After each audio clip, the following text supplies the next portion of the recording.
Hello my friends and welcome back to another Baldur's Gate 3 build guide. Hope you're all doing well. Today I have a fun one for you because we're going to talk about what I believe is the single least discussed and maybe the least played subclass in the game.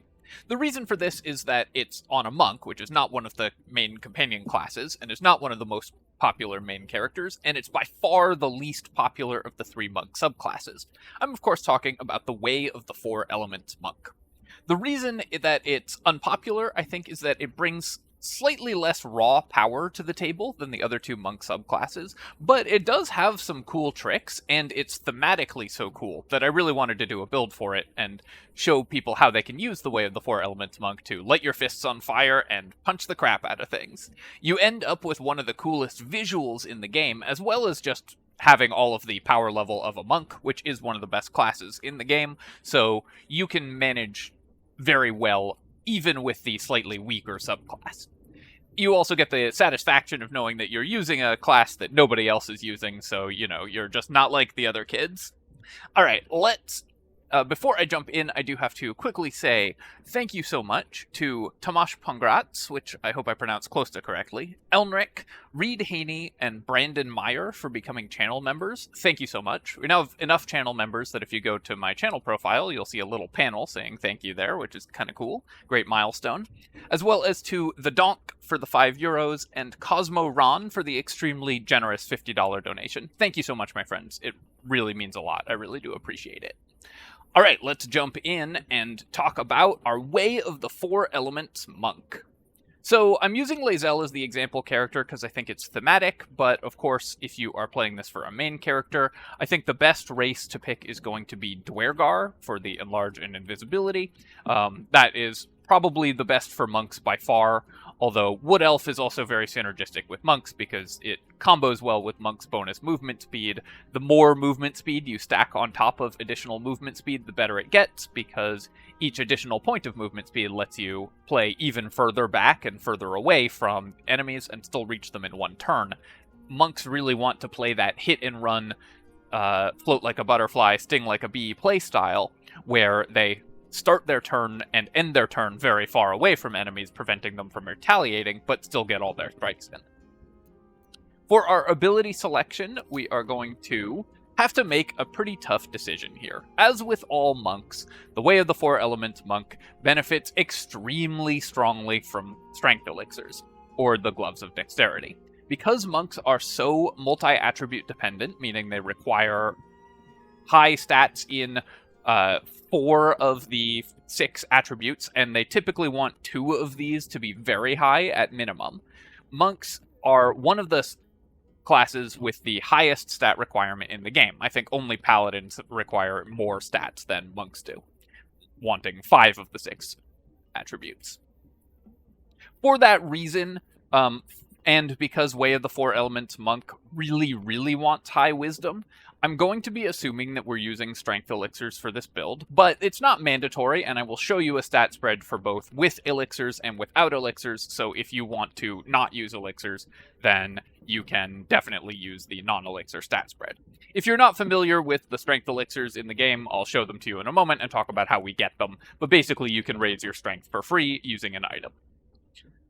For the elixir stat spread, we are of course going to drop our strength to 8, take 16 dexterity, 15 constitution, and 16 wisdom, as well as our remaining 2 floating points will probably go in intelligence, because I believe there's like 1 intelligence saving throw in the game that you have to make, and 0 charisma saving throws. You could also put them in charisma if this is a main character and you want to have a very slightly better chance of passing dialogue checks, but these last 2 points don't matter at all. You could also put them into dexterity if you intend to get Ethel's hair on this character as well, because that will allow you to get 18 dexterity. For our skill selection, we are going to go with, again, it doesn't matter that much what in particular you pick, but athletics is very important to have.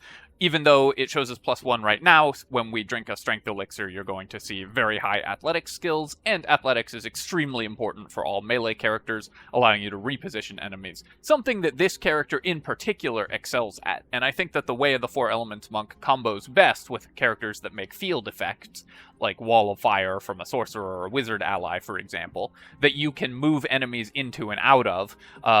And one of the fun things about this character is that the way the game handles enemies being moved into and out of field effects multiple times in a turn can be a little bit weird and buggy. And we can kind of take advantage of that bug if we want to by pushing them in and pulling them out of Walls of Fire. The game shouldn't have that do multiple instances of damage, but sometimes it does, or sometimes it makes them make multiple saving throws if they stand on ice multiple times, things like that.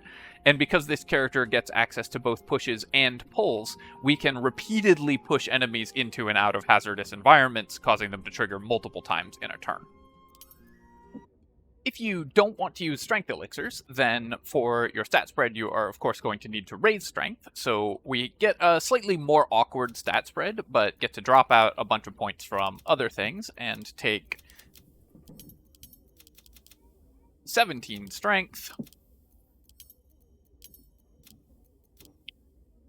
14 dex, 14 constitution, 12 wisdom, and then our remaining 2 points unfortunately can't be used to increase anything usefully. Again, with Ethel's hair, you could put these into an odd number in dexterity or constitution, or you could put them into intelligence for the saving throws.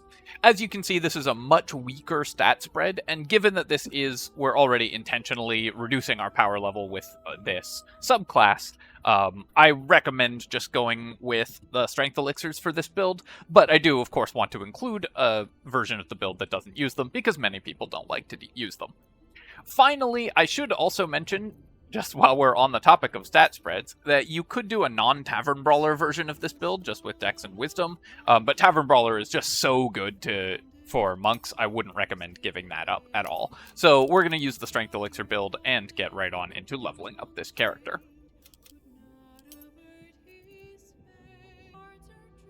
In the early game, you are going to play as a dexterity-based monk, of course, because you won't yet have access to the strength elixirs, but one of the things that monk gets to do, as opposed to something like a barbarian that's doing an elixir build, is that you can just use your dexterity in the early levels, and you will be just as effective as if you had 16 strength with 16 dexterity. This also gives you 16 starting AC, which is one of the highest ACs for any character to start with. In fact, it's better than almost every other character gets access to at level 1. Meaning that you are going to have a very smooth ride through the first couple levels because your character is so powerful.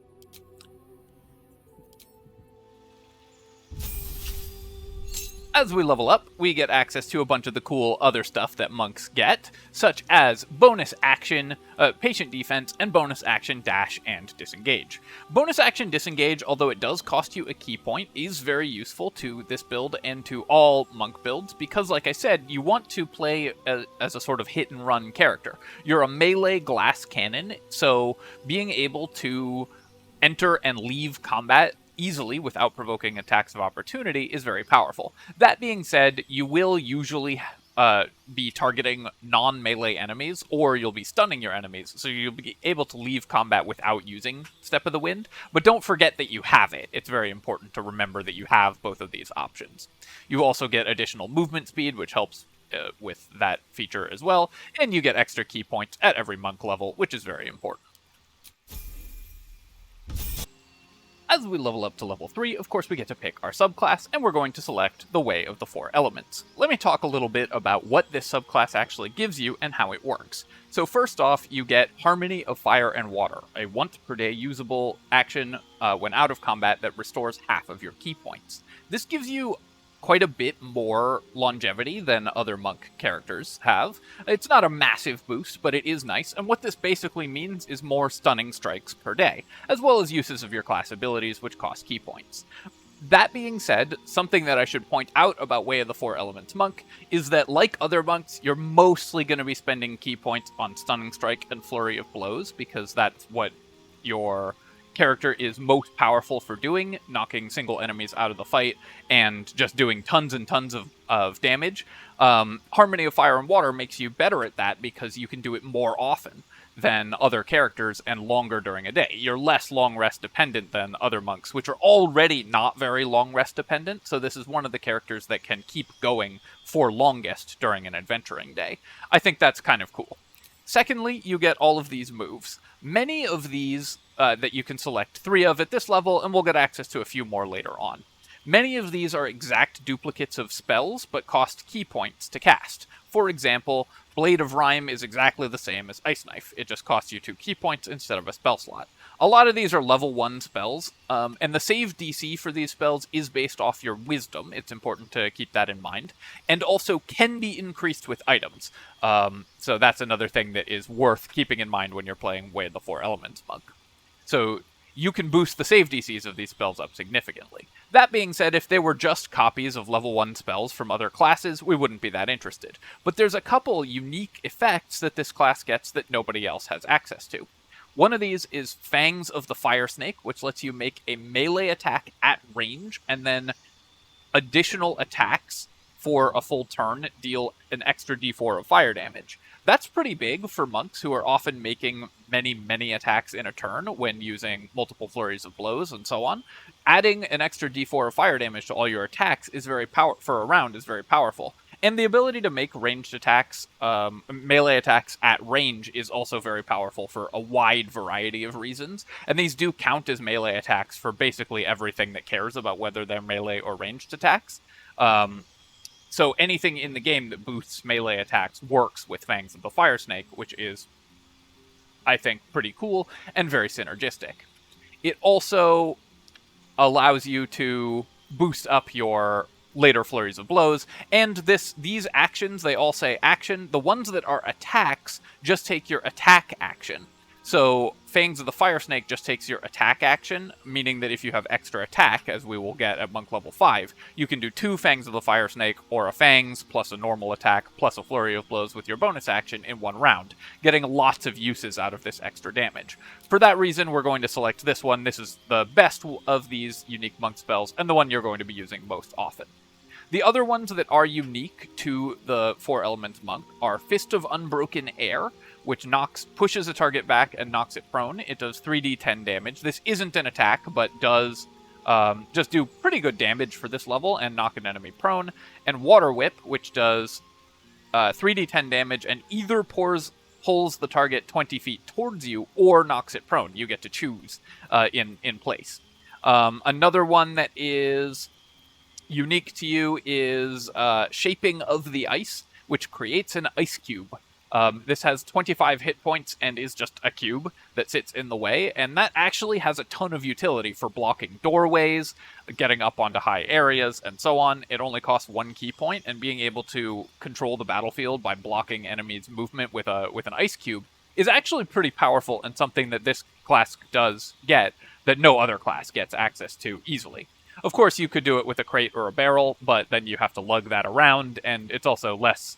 feels a little cheesier when you're carrying 20 crates than when it's something your class actually does. That being said, at low levels, I recommend taking Water Whip and Fist of Unbroken Air. These will both be very useful. The pull-push combo, being able to do these together, is also very powerful and extremely useful. At monk level 4, we get to take our first feat, and our first feat is, of course, as it should be for every monk, Tavern Brawler. Tavern Brawler is broken because it breaks what is called bounded accuracy, which I've talked about before.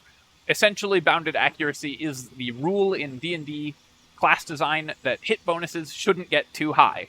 Strength, Tavern Brawler adds your strength twice, meaning that you hit extremely reliably. And so in the late game, your monk will pretty much always hit 95 or 98% of the time if you have advantage.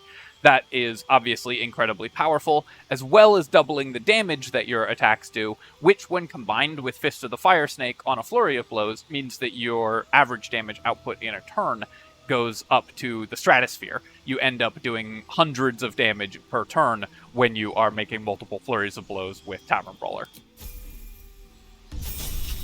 You put the extra point in Constitution, of course, which is why we took an odd amount of Constitution at the beginning. At monk level 5, you get an extra attack, which is, of course, extraordinarily powerful, and can be used with most of your Way of the Four Elements abilities to cast multiple of them in the same turn, provided you're willing to spend the key points on it. And like I mentioned previously, your primary use for key points is going to be Stunning Strike, which you now get access to. Just stuns a target, taking it completely out of combat for a turn. The single best crowd control effect in the game, and the reason that monks are so incredibly powerful in boss fights. This, combined with the fact that they hit extremely accurately, means that most enemies are simply not going to take turns against monks, and in the late game, even through legendary resistances, you can stun all of the bosses in the game, pretty much, except the ones that are immune, of which there are not that many, and prevent them from ever taking a turn, while you just beat the crap out of them.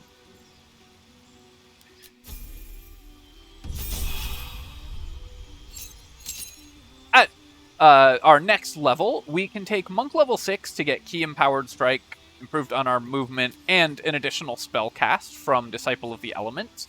But I think because we've now hit extra attack, we're better off moving into the other levels that we were going to take. And of course, like most monk builds, you're going to want to take a few levels in Rogue for this monk. Rogue gets you a couple skill expertises, but at the first 2 levels of Rogue are not terribly important for what they specifically give you. You won't make any major decisions. They do mean that you now have Cunning Action, Hide, Dash, and Disengage without spending key points, which means that you can use these very, very reliably to enter and exit combat, which is, of course, extremely important.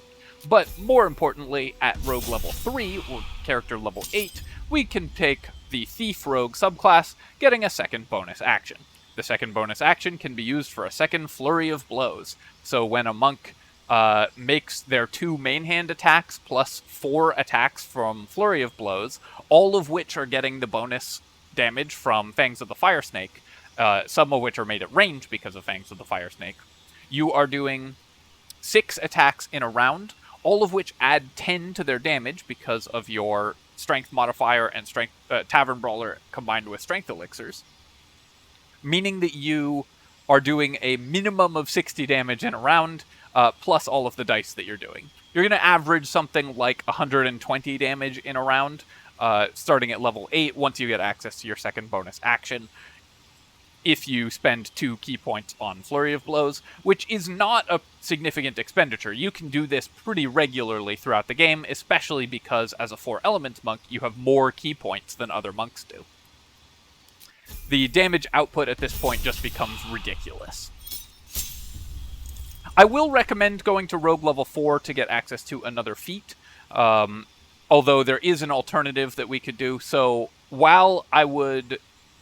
so I will mention this, but you can also hit Monk level 9, which does improve some of your spells. The one spell that it doesn't improve is the one that you're going to use most often, Fangs of the Fire Snake. So I recommend just not bothering with Way of the Four Elements Monk level 9, but if you feel like you have enough feats, then you can definitely just skip this 4th level of Rogue. That being said, your save DCs are based on Wisdom, so we do want to be increasing our Wisdom. We can grab an ability improvement for additional Wisdom, which will allow us to have higher ACs, as well as knock enemies prone, pull, and push them much more reliably with our spells. At this point, we go back into Monk, which gets us additional movement speed, as well as enemies being piercing enemy resistances to non-magical damage. If you're finding this to be a problem, you could pick up this level earlier, but for the most part, I recommend just getting your Rogue levels as soon as possible. And this is one thing that this build also has over other Monk subclasses, is those Monk subclasses want to be Monk level 6 pretty quickly, but the Way of the Four Elements monk, because level 6 isn't that important to you, is actually better off getting Rogue earlier, meaning that your damage combo comes online even faster. Since you don't need the bonus damage from the Open Palm level 6 feature, you don't need the extra stuff from the Shadow Monk level 6, you can instead pick up your Rogue bonus action, since you already have your bonus damage combo with Fangs of the Fire Snake. that means that this build comes online a little bit earlier. Here, we're going to take Shaping of the Ice. At this point, there's actually a lot of narrow passages in the late game, especially, that you can block completely with one of these blocks of ice. And finding creative ways to use this spell is really fun, in my opinion, and something that you should really be looking out for. Do not forget you have it. You can block off whole groups of enemies, and the AI often goes crazy when it's behind the block of ice. Sometimes it won't even try to destroy it. And you can just pepper them with ranged attacks as well. One other thing that this monk build does get, because you have reasonable dexterity and no other use for your other weapon set, your ranged weapon set, is you can equip 2 hand crossbows and do a reasonable cosplay of a ranged character. Since you have the bonus action from Rogue, with 2 hand crossbows you can make 4 attacks around and do a decent level of range damage in cases where you can't get into melee. So that's something else that you can do. And of course you have the ranged melee attacks from your 4 elements powers, which you can use as well on the other side of this ice block to enemies that are trapped there or stuck inside of field effects. And you can push those enemies into field effects and then run away using your pushing abilities.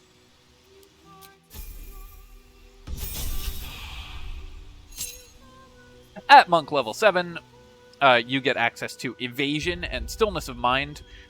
Both of these are very powerful. When combined with your very high Wisdom, Stillness of Mind means that you will pretty much ignore most Wisdom targeting effects in the game. You get Charmed or Frightened, you immediately remove it, and that's extremely powerful. And you have Wisdom save... you have very good Wisdom saves because you are raising your wisdom, which is one of the advantages that this version of the character gets. If you were not using strength elixirs and were instead boosting your strength, then you would not be able to have as good a wisdom save, but you still get to evade a lot of the most dangerous wisdom targeting effects with Stillness of Mind. Evasion also makes you much more resilient to ranged damage in general, to spell damage in general. And finally, at monk level 8, we get access to another additional key point and another feat, and we're going to be maxing out our wisdom to make sure that our save DCs are keeping up. If you are investing heavily into items that increase your save DCs, or just find that you aren't caring that much about your save DCs, which, to be fair, are not that important to this character, you could just pick up Alert. Alert is going to be excellent for every single character. And you could even have gotten this at character level 9 when you hit 4th level in Rogue. At this point, of course, if you only took 3 levels in Rogue, you'd be hitting monk level 9, at which point you would get to add an additional spell. But for the most part, you are just going to be going with your increasing your wisdom to increase your spell save DCs. Something else that I should mention is that you do get access to new spells at monk level 5, at Way of the Four Elements, monk level 6, and these are Clinch of the North Wind, Embrace of the Inferno, and Gong of the Summit. None of these are worth taking. They're all level 2 spells from other classes, so I wouldn't recommend going with this. The most interesting is Clench of the North Wind, because if you can give an enemy hold person, put them in hold person, you then get automatic critical hits against them. So being able to do that and then Flurry of Blows them for 4 automatic critical hits is pretty powerful, and it's definitely worth considering replacing one of these spells with that if you aren't using one of them. Probably Water Whip is the one you'll use the least often. I think Fist of the Unbroken Air is more likely to see use, but if you aren't using one of these two, then you could replace it with Hold Person, or I should say with Clinch of the North Wind. Because although this does take your action and 3 key points to cast, guaranteeing 4 critical hits against an enemy is incredibly powerful if they fail to save. So especially if you combine this with a Divination Wizard or something to force them to fail to save, you can guarantee critical hits and increase your damage significantly. I wouldn't recommend doing that, though. I think overall you're going to be better off simply not replacing your spells and using the push and pulls throughout the game.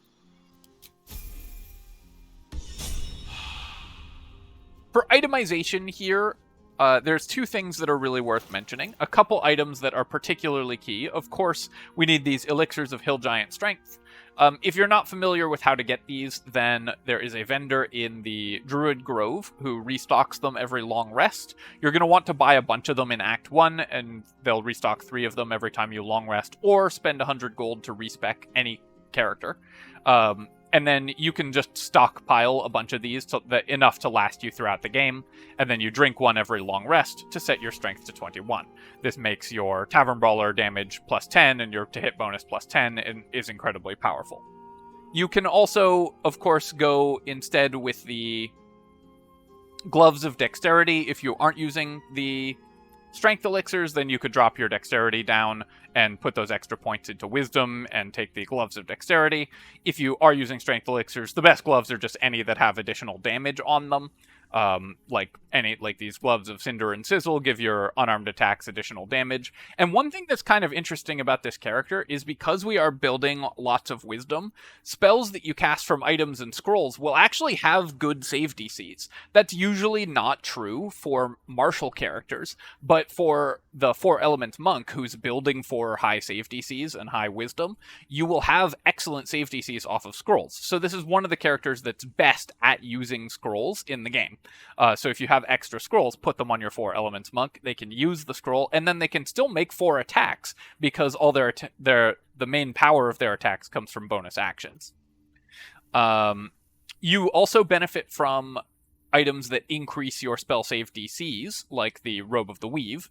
So that will make your pushes and pulls, hold persons, etc. more likely to hit if you pick up items that increase your save DCs.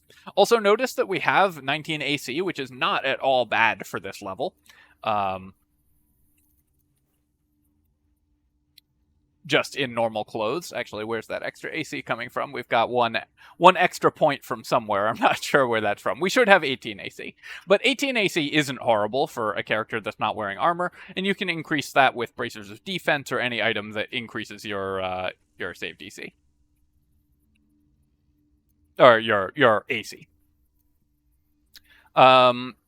Finally, the best-in-slot boots are worth mentioning for every monk. The Boots of Uninhibited Kushigo. Again, we are increasing our wisdom and dealing bonus wisdom modifier to your damage, means that every attack you deal does plus 15 damage off of double your strength plus the boots.